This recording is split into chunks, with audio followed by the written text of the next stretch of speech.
Hi friends, welcome back to Jaya Swantillu అండి. ఈరోజు అటుకుళ్ళు కొబ్బరి పాయసం చేస్తున్నానండి. కప్పు అటుకుళ్ళు అండి.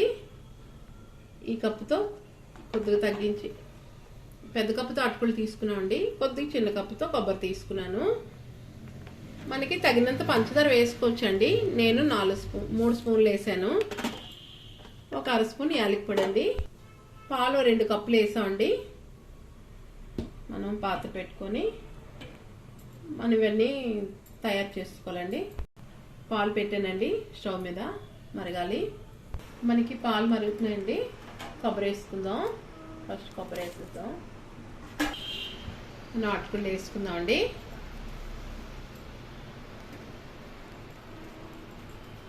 పంచదార పొడి వేస్తున్నామండి. యాలకి పొడి వేస్తున్నామండి. మనం నెయ్యి వేసుకుందామండి. ఒక అర స్పూన్ నెయ్యి వేస్తాం. మన పాయసం అయిపోయిందండి. 5 నిమిషాల్లో స్టవ్ ఆపిస్తానండి.